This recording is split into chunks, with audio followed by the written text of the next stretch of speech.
परिचय। स्वादिष्ट है।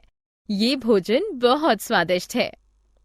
सिमरन, क्या तुम जानती हो, जब यह भोजन हमारे शरीर के भीतर जाता है तो इस भोजन का क्या होता है? नहीं, लेकिन मैं जानना चाहती हूँ। हाँ, बिल्कुल।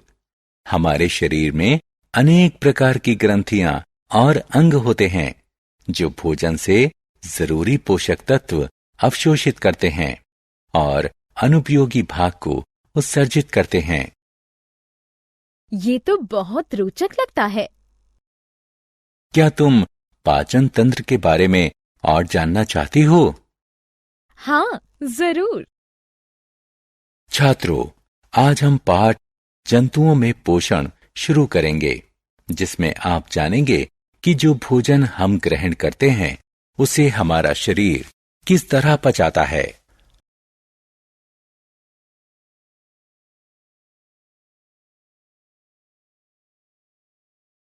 उद्देश्य। इस पाठ के अंत में आप निम्न करने में सक्षम हो जाएंगे: पाचन तंत्र को परिभाषित करना, आहार नाल के अंगों को परिभाषित करना, यह जानना कि आहार नाल के विभिन्न अंगों में पाचन क्रिया किस प्रकार होती है, घास खाने वाले जंतुओं में पाचन क्रिया की व्याख्या करना, अमीबा में आहार ग्रहण करने और पाचन के बारे में जानना।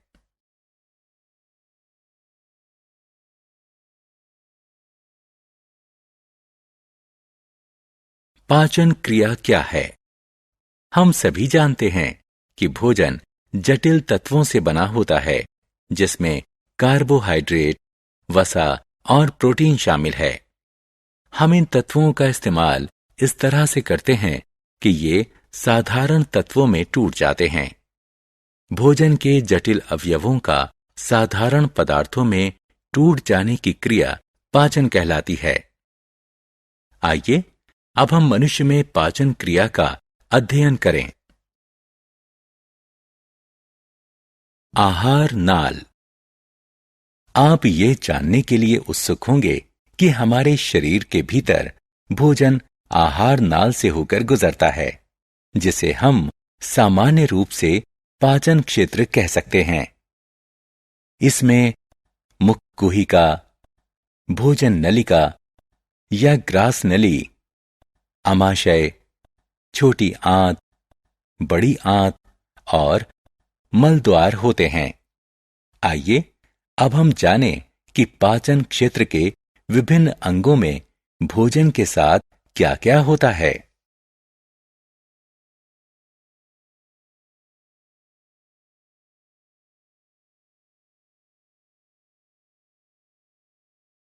मुख गुहिका। भोजन दो प्रकार से टूटता है: यांत्रिक पाचन और रासायनिक पाचन।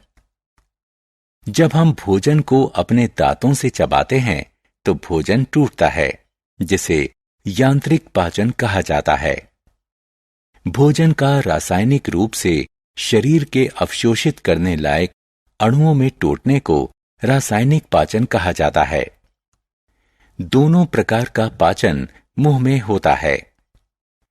यांत्रिक पाचन के रूप में भोजन हमारे मुंह में छोटे छोटे टुकड़ों में टूटता है और हमारे मुंह में लार ग्रंथियों द्वारा निर्मित लार स्टार्च को शर्करा में बदलती है। भोजन के शरीर के भीतर जाने की यह प्रक्रिया अंतर्ग्रहण कहलाती है। ग्रास नली। जब हम भोजन खाते हैं तो यह मुलायम हो जाता है, जिसे हमारी जिह्वा द्वारा ग्रास नली में धकेल दिया जाता है।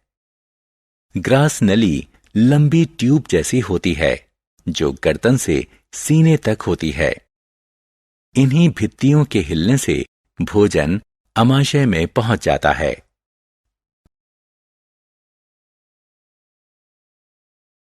आमाशय।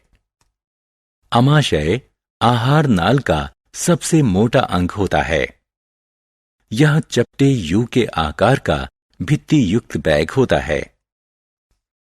अमाशय के भीतर भोजन में हाइड्रोक्लोरिक अम्ल सहित पाचक रस मिले होते हैं और इसे मथा जाता है।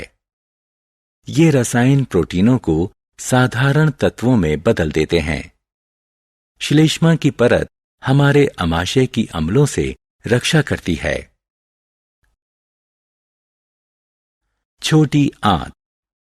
लगभग 4 घंटे बाद अमाशय में भोजन अम्लान यानी काइम में बदल जाता है और छोटी आंत में चला जाता है। छोटी आंत हमारे पाचन तंत्र का सबसे लंबा अंग है। इसकी लंबाई लगभग 7.5 मीटर होती है और इसकी संरचना कुंडली जैसी होती है। इसमें भोजन के अधिकांश पोषक तत्व अवशोषित होते हैं। यकृत और अग्नाशय की भी पाचन में भूमिका होती है। यकृत के पित्ताशय में पित्त रस होता है जो वसा के पाचन में सहायता करता है, जबकि अग्नाशयी रस प्रोटीनों एवं कार्बोहाइड्रेट को तोड़ता है।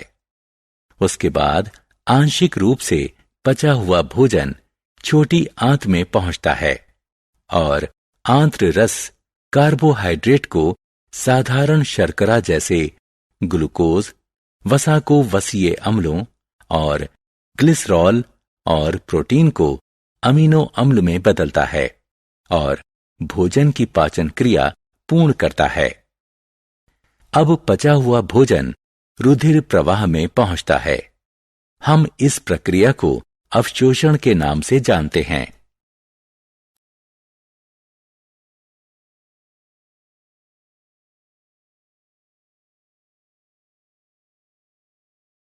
छोटी आंत में अवशोषण। छोटी आंत की भीतरी परत पर छोटी उंगलियों जैसी आकृतियां रसांकुर कहलाती हैं। क्या आप इस रोचक अंग के बारे में जानते हैं? ये पचे हुए भोजन के अवशोषण के लिए सतह क्षेत्र को विस्तारित करते हैं। उसके बाद अवशोषित तत्वों को रुधिर वाहिकाओं द्वारा शरीर के विभिन्न अंगों में पहुंचाया जाता है, जहां उनका उपयोग प्रोटीन जैसे जटिल तत्वों के निर्माण के लिए किया जाता है। इसे समावेशन कहा जाता है।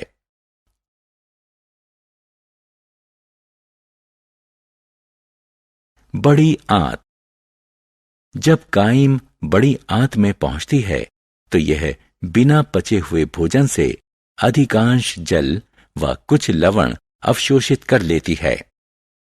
यह चरण महत्वपूर्ण है क्योंकि इसके कारण हम निर्जलीकरण, डिहाइड्रेशन से बचे रहते हैं। एक बार जब अधिकांश जल अवशोषित हो जाए तो ठोस अपशिष्ट बड़ी आंत के अंतिम अंग मलाशय में चले जाते हैं और मल पदार्थों को मल द्वार के माध्यम से बाहर निकाल दिया जाता है। इस क्रिया को उत्सर्जन कहा जाता है। तो इस तरह मनुष्य की पाचन क्रिया पूर्ण होती है।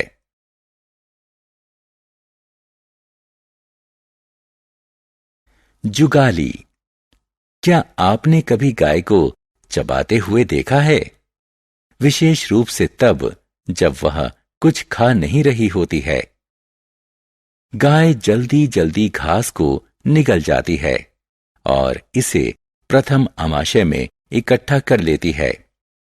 यहां आंशिक रूप से पचा हुआ भोजन पागुर कहलाता है, लेकिन बाद में कड यानी पागुर छोटे छोटे गोलों के रूप में मुंह में वापस आता है, जिसे पशु चबाते हैं। इसलिए यह प्रक्रिया जुगाली कहलाती है। और इस प्रकार के पशु रोमंथी पशु यानी जुगाली करने वाले पशु कहलाते हैं।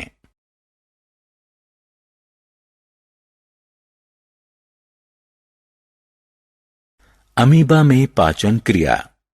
आपको जानकर आश्चर्य होगा कि कुछ निश्चित प्रकार के जीव होते हैं जिनमें ना तो मुंह होता है और न ही पाचन तंत्र। इसके बावजूद वो भोजन पचाते हैं। अमीबा ऐसा ही जीव है जो तालाबों में पाया जाता है।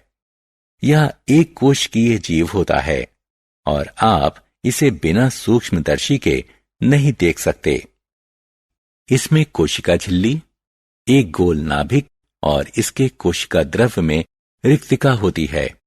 यह पदाभ या आभासी पाद कहलाने वाली उंगलियों जैसी आकृतियों को धकेलकर अपना आकार व स्थिति निरंतर बदलता रहता है और अपने भोजन के लिए कुछ सूक्ष्म जीवों को पकड़ता है। भोजन एक आहार रिक्तिका में पकड़ लिया जाता है और पाचक रस भोजन को साधारण तत्वों में बदलने के लिए कार्य करते हैं। अंततः अपचित आहार रिक्तिका द्वारा बाहर निकाल दिया जाता है। अतः आप कह सकते हैं कि सभी जंतुओं में लगभग समान पाचन क्रिया होती है। सारांश। आइए हमने जो कुछ सीखा है उसे संक्षेप में दोहराएं। भोजन के जटिल अवयवों का साधारण तत्वों में टूटने की क्रिया पाचन कहलाती है। आहार नाल में मुख गुहिका, भोजन नली या ग्रास नली, आमाशय, छोटी आंत, बड़ी आंत एवं मल द्वार होता है। कार्बोहाइड्रेट जैसे कि स्टार्च का पाचन मुख गुहिका से ही शुरू हो जाता है। प्रोटीन का पाचन आमाशय में शुरू होता है। छोटी आंत में भोजन के सभी अवयवों का पाचन यकृत से स्रावित होने वाले पित्त रस, अग्नाशय से स्रावित होने वाले अग्नाशयी रस और आंतरी भित्ति से स्रावित होने वाले पाचक रस के द्वारा पूर्ण किया जाता है।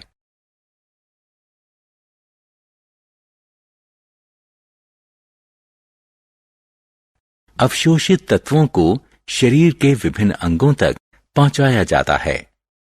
बड़ी आंत में अपचित खाद्यों में से जल और कुछ लवण अवशोषित कर लिए जाते हैं। अपचित खाद्यों को मल द्वार के माध्यम से शरीर से बाहर उत्सर्जित कर दिया जाता है। घास चरने वाले पशुओं जैसे गाय, भैंस और हिरण को रोमंथी कहा जाता है। वे शीघ्रता से घास निकल जाते हैं और अपने प्रथम आमाशय में एकत्र कर लेते हैं। बाद में यह घास छोटे छोटे पिंड के रूप में मुंह में वापस आती है, जिसे ये चबाते हैं। अमीबा अपना आहार अपने आभसी पादों या पादाभों के माध्यम से ग्रहण करते हैं और इसका पाचन आहार रिक्तिका में होता है।